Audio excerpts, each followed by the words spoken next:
Hello students, welcome back to Saksham success academy. हम लोग class 10 का सेकेंड चैप्टर पढ़ रहे हैं जो कि है acid base and salt. Acid base and salt में प्रीवियस वीडियो में हम लोगों ने इंट्रोडक्शन देखा था। इंट्रोडक्शन में मैंने आप लोगों को बताया था कि बेसिकली एसिड्स और बेस क्या होते हैं।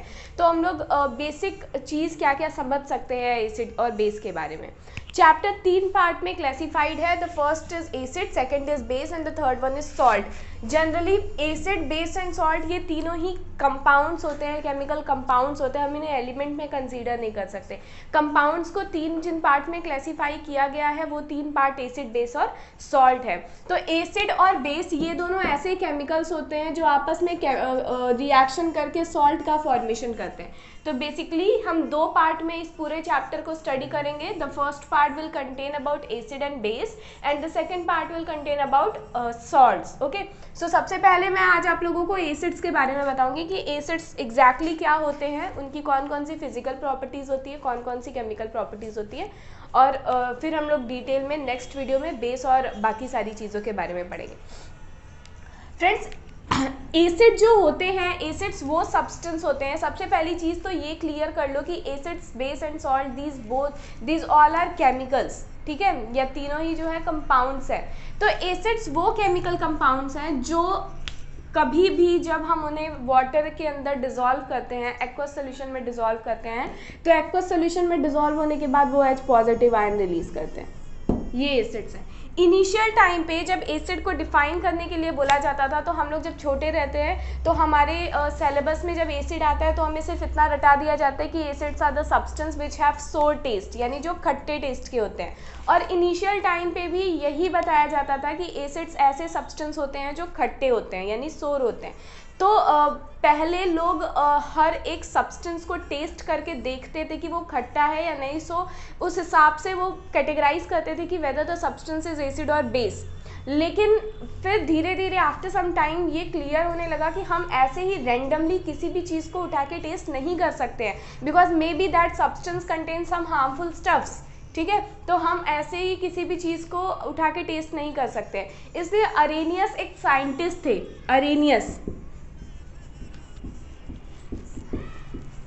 अरेनियस वॉज अ साइंटिस्ट जिन्होंने अपने बेसिस पे एसिड और बेस की एक डेफिनेशन रिलीज की। एसिड के फॉर्म में उन्होंने ये डेफिनेशन रिलीज की कि any substance which in aqueous solution dissolve to give the H positive ion, they are known as acids. कोई भी सब्सटेंस जो वाटर में यानी कि एक्वस सोल्यूशन में डिसॉल्व होने के बाद, सॉल्युबल होने के बाद ये H पॉजिटिव आयन को रिलीज करता है, वो क्या कहलाता है? एसिड कहलाता है। So basically hydronium ion donor क्या कहलाते हैं? एसिड कहलाते हैं। अब हाइड्रोनियम आयन डोनर मतलब ये किसी भी स्टेट में हाइड्रोनियम आयन डोनेट नहीं करते हैं, यानी कि हाइड्रोजन आयन डोनेट नहीं करते हैं। ये एक ही ऐसा स्टेज है जिसपे हाइड्रोजन आयन डोनेट करते हैं, और वो स्टेज है जब ये एक्वस सॉल्यूशन में जाते हैं।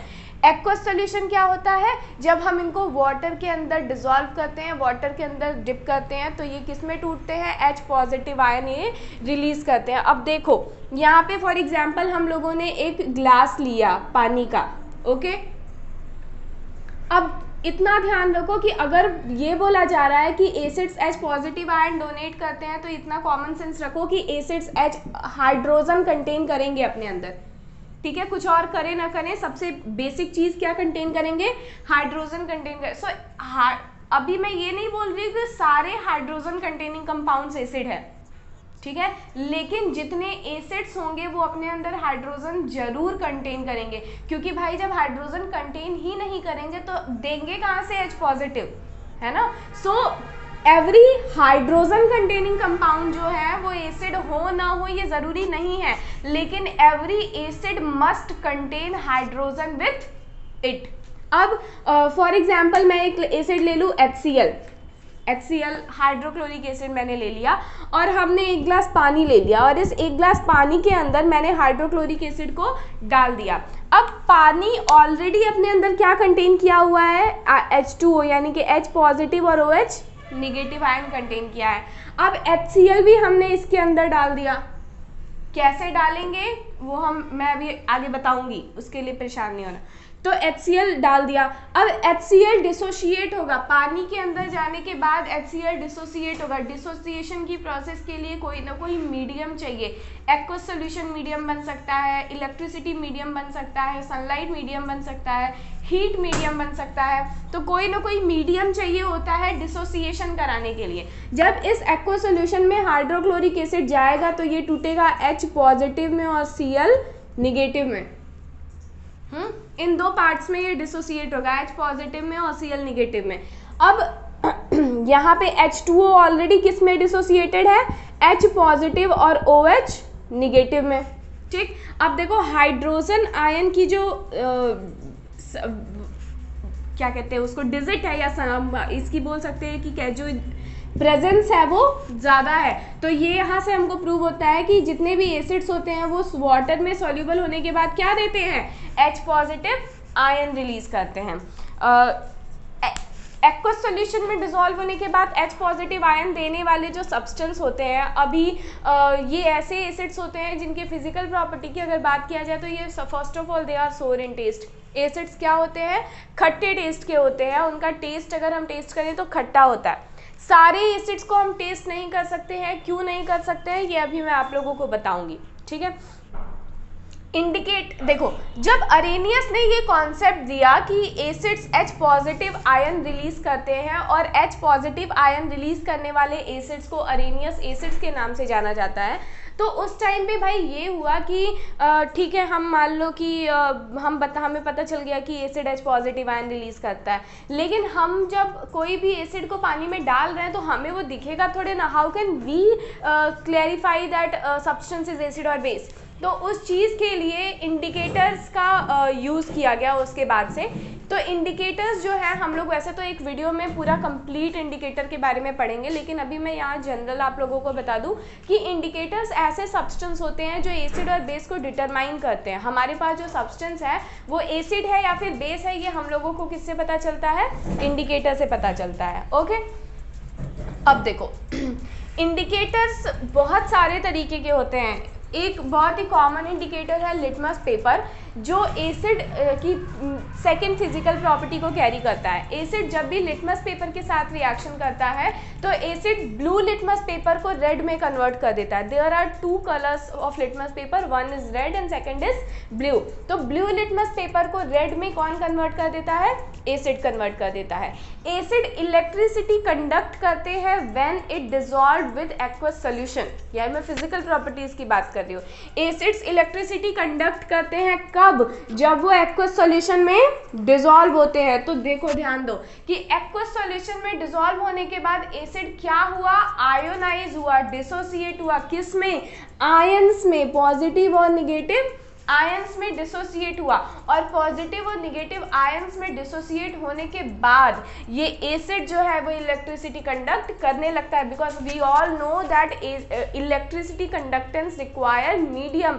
इलेक्ट्रिसिटी मीडियम की रिक्वायरमेंट करती है कंडक्ट होने के लिए, और ये पॉजिटिव चार्ज जो है, यानी कि जो आयंस क्रिएट हो रहे हैं आफ्टर डिसोसिएशन, ये एक तरीके का मीडियम प्रोवाइड करते हैं इलेक्ट्रिसिटी को to pass out. Okay, so acids जो है वो सोर इन टेस्ट होते हैं। ये रेड लिटमस को ब्लू लिटमस को रेड में कन्वर्ट करते हैं और ये इलेक्ट्रिसिटी कंडक्ट करते हैं। इलेक्ट्रिसिटी कंडक्ट करने का मतलब है कि ये तभी सिर्फ इलेक्ट्रिसिटी कंडक्ट करेंगे जब हम इनको एक्वस सॉल्यूशन में डिसॉल्व करेंगे, अदर देन दैट ये इलेक्ट्रिसिटी कंडक्ट नहीं करते हैं। तो एक्वस सॉल्यूशन में डालने का क्या मतलब है, कोई भी चीज़ जब एक्वस सॉल्यूशन में डाल दिया जाता है तो ऐसा क्या हो जाता है, सीधा सीधा मतलब है डिसोसिएशन। एक्वस सॉल्यूशन में डालना यानी कि डिसोसिएशन करना, डिसोशिएट हो जाता है, आयंस में टूट जाना, आयोनाइज हो जाना, जो कि हर बहुत सारी चीज़ों को मीडियम प्रोवाइड करता है। ओके,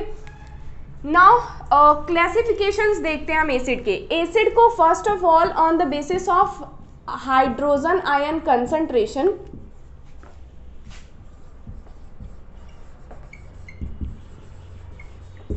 हाइड्रोजन आयन कंसंट्रेशन के बेसिस पे एसिड को दो पार्ट में डिवाइड किया गया है। The first part is strong acid and the second part is weak acid.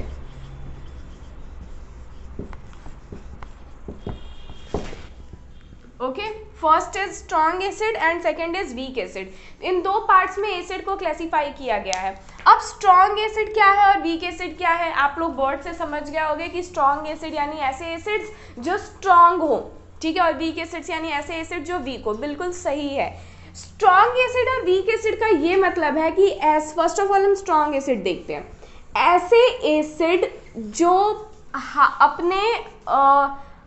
अपने जो मेन पॉइंट है इनका कि जो हाइड्रोजन आयन ये रिलीज करते हैं, ऐसे एसिड जो कंप्लीट आयोनाइजेशन शो करते हैं, जो कंप्लीटली हाइड्रोजन आयन में डिसोसिएट हो जाते हैं, वो एसिड स्ट्रॉन्ग एसिड्स कहलाते हैं। जैसे मान लो कि हमने अगर 1 मोल ऑफ एसिड लिया है, ठीक है, अगर हमने 1 मोल ऑफ एसिड लिया है, 1 मोल ऑफ एसिड में कितने मॉलिक्यूल ऑफ एसिड आएंगे, 6.022, विच इज एवोगैड्रो नंबर। हम लोगों ने क्लास 9th में पढ़ा है कि जिस सब्सटेंस का एटॉमिक या मॉलिक्यूलर मास होता है उतना 1 मोल के बराबर होता है, ठीक है, और उतना ही कितना उसके अंदर कितनी डिजिट्स होती हैं, कितने एटम्स या मॉलिक्यूल्स होते हैं, 6.022 इंटू 10 की पावर 23 एटम्स या फिर मॉलिक्यूल। तो अगर हमने 1 मोल एसिड ले लिया तो 1 mole acid is equal to 6.022 into 10 की पावर 23 मॉलिक्यूल्स ऑफ एसिड,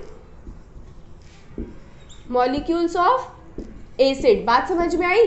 अगर ये हमने एक रिएक्शन कराया और ये 1 मोल ऑफ एसिड जब डिसोसिएट हो अपने पार्टिकल में, तो 1 मोल ऑफ एसिड यानी कि 6.022 इंटू 10 की power 23 molecules of acid dissociation के बाद अगर इतने ही आयंस ऑफ हाइड्रोजन रिलीज करता है, अगर same amount of hydrogen ion release करता है, तो वो एसिड किस नाम से जाना जाएगा, स्ट्रॉन्ग एसिड के नाम से जाना जाएगा।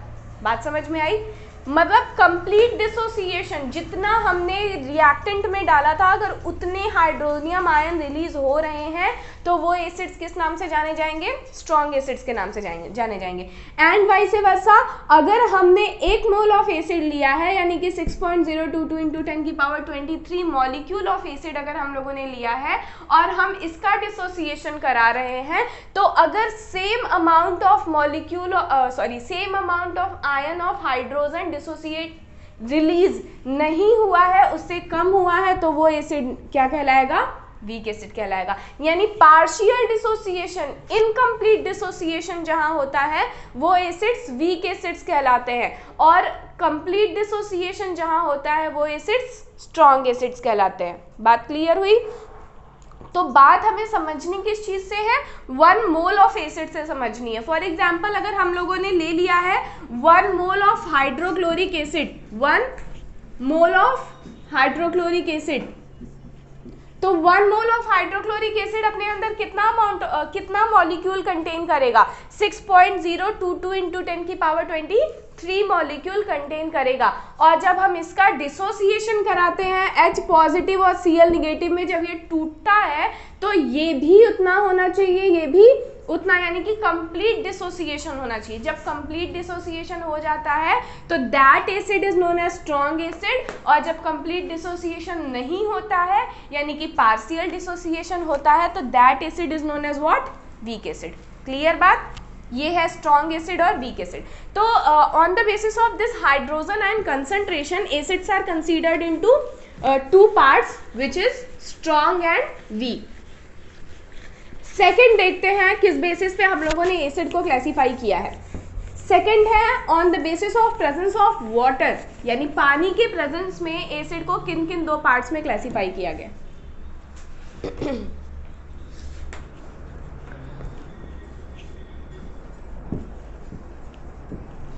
प्रेजेंस ऑफ वाटर, वाटर की प्रेजेंस के बेसिस पे एसिड को किन किन पार्ट में क्लासीफाई किया गया है। पानी के प्रेजेंस में एसिड को 2 पार्ट में क्लासीफाई किया गया है। 1 part is concentrated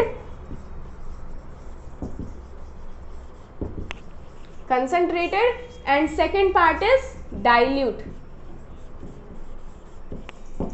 one part is concentrated acid and second part is dilute acid. एक होता है कंसंट्रेटेड एसिड और दूसरा होता है डाइल्यूट एसिड। पानी की प्रेजेंस के बेसिस पे मैं आप लोगों को बता रही हूँ। इस बेसिस पे कंसंट्रेटेड ऐसे एसिड्स होते हैं जो वाटर कम कंटेन करते हैं और एसिड्स ज़्यादा कंटेन करते हैं। जब एसिड का अमाउंट ज़्यादा हो और वाटर का अमाउंट कम हो तो ऐसे एसिड्स कंसंट्रेटेड एसिड्स कहलाते हैं। जितना ज़्यादा हम वाटर ऐड करते जाते हैं उतना ज़्यादा वो एसिड किस में कन्वर्ट होता जाता है, डाइल्यूट में कन्वर्ट होता जाता है। यानी कि डाइल्यूट एसिड अगर आप सुन रहे हो तो dilute acid is the acid which have more amount of water in comparison to that of acid. And if we are talking about concentrated acid, then we are saying that the acid contain much amount of acid in compared to the amount of water. यानी acid का amount ज़्यादा होगा, पानी होगा या कम होगा, ये concentrated acids हैं। और अगर पानी का अमाउंट ज़्यादा हो जाता है, एसिड कम हो जाता है, तो वो क्या कहलाएगा, डाइल्यूट एसिड कहलाएगा। बात समझ में आई? तो on the basis of presence of water acids are classified into two parts, concentrated and dilute. बात एक आ जाती है कि हम कंसंट्रेटेड एसिड को डाइल्यूट कर सकते हैं, क्या करके, पानी ऐड करके। तो क्या ऐसे ही सिंपली एसिड लिया और उसके अंदर पानी डाल के उसको डाइल्यूट कर दिया? नहीं, इसका एक सिस्टम है। जब भी कभी हम लैबोरेटरीज में काम करते हैं और हम कंसंट्रेटेड एसिड को डाइल्यूट करने की कोशिश करते हैं तो कभी भी हमें पानी को डायरेक्टली एसिड में पोर नहीं करना चाहिए, बिल्कुल भी नहीं।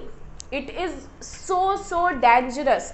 हमेशा क्या करना होता है, एसिड को केयरफुली उठा के, बिकॉज स्ट्रॉन्ग एसिड्स जो होते हैं, जो बहुत ही ज़्यादा जो एक तरीके से स्ट्रॉन्ग एसिड को आर्टिफिशियल एसिड भी बोला जाता है या फिर मैन मेड एसिड भी बोला जाता है। तो ये एसिड्स ऐसे एसिड्स होते हैं जो बहुत ज़्यादा हार्मफुल होते हैं, जैसे हाइड्रोक्लोरिक एसिड हो गया, सल्फ्यूरिक एसिड हो गया, नाइट्रिक एसिड हो गया, जिन्हें हम टच नहीं कर सकते, टेस्ट नहीं कर सकते। ठीक है।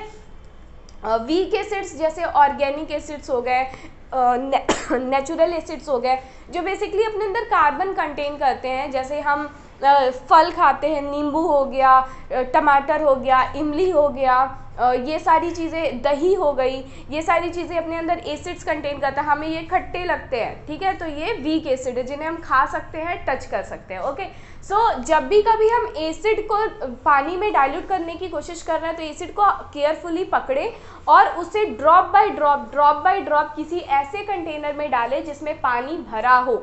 ठीक है, ड्रॉप बाय ड्रॉप डाला जाए। तो इससे क्या होता है कि हल्का हल्का जब हम एसिड को पानी में डालते हैं तो वो पानी एसिड को अपने अंदर न्यूट्रलाइज करता हुआ चला जाता है। ठीक है, और जब हम एसिड पानी को उठा के एसिड में डालते हैं तो बिकॉज एसिड की क्वांटिटी बहुत ज़्यादा है, जिसकी वजह से होता क्या है कि पानी जैसे ही एसिड में पड़ता है, एसिड रिएक्शन करता है और ब्लास्ट कर जाता है, जिसकी वजह से हमें नुकसान पहुंचता है। काफ़ी टाइम ऐसा होता है कि लेबोरेटरीज में बच्चे ये गलत एक्सपेरिमेंट कर देते हैं और वह बुरी तरीके से जल जाते हैं। एसिड इतना ज़्यादा कोरोसिव नेचर का होता है, इतना ज़्यादा कोरोसिव। मैं स्ट्रॉन्ग एसिड की बात कर रही हूँ। स्ट्रॉन्ग एसिड जो होते हैं दे आर मोर कोरोसिव, इतने ज़्यादा कोरोसिव होते हैं कि इवन दे कैन बर्न अस, वो हमें जला सकते हैं। वीक एसिड्स तो नॉर्मल हैं, they have only sour taste, they have some physical properties and some chemical properties and not other than that। लेकिन जो strong acids होते हैं ये corrosive बहुत ज़्यादा होते हैं। सो बहुत ही ज़्यादा अच्छे से, बहुत ही ज़्यादा सावधानी से हमें ये कोशिश करना चाहिए कि बहुत ज़्यादा सावधानी से हम उन्हें handle with care. Okay, so presence of water में एसिड को दो पार्ट में क्लासीफाई किया गया, कंसनट्रेटेड एसिड और वीक एसिड। अब हम लोगों ने फिजिकल प्रॉपर्टीज़ देख लिया कि एसिड सोर इन टेस्ट होते हैं, लिटमस पेपर ब्लू को चेंज कर देते हैं रेड में, इलेक्ट्रिसिटी कंडक्ट करते हैं जब ये एक्वस सॉल्यूशन में डिज़ोल्व होते हैं। ठीक है, बहुत ज़्यादा कोरोसिव नेचर के होते हैं। अब इनकी प्रॉपर्टी में केमिकल प्रॉपर्टी की बात बची है। केमिकल प्रॉपर्टी के लिए मैं आप लोगों को नई वीडियो में बताऊँगी, एक अलग से वीडियो बनाऊँगी जिसमें हम लोग सिर्फ केमिकल प्रॉपर्टी की बात करेंगे। आज की वीडियो के लिए बस इतना ही, और वीडियो को लाइक करिए अगर आपको अच्छा लगा, जिस बातें समझ में आई। नहीं समझ में आई तो कमेंट करके मुझसे पूछ लीजिएगा, और वीडियो को शेयर करिए ताकि ज़्यादा से ज़्यादा लोगों के पास ये वीडियो पहुंच सके। चैनल को अगर अभी तक सब्सक्राइब नहीं किया है तो उसे अब भी सब्सक्राइब कर लीजिए और बेल आइकन ज़रूर प्रेस कर दीजिएगा ताकि जब भी कभी हम वीडियोज़ अपलोड करें तो आपको नोटिफिकेशंस तुरंत मिल जाए। ओके, कोरोना का टाइम चल रहा है, मुझे पता है it's hard time. Stay well, stay healthy. Thank you so much.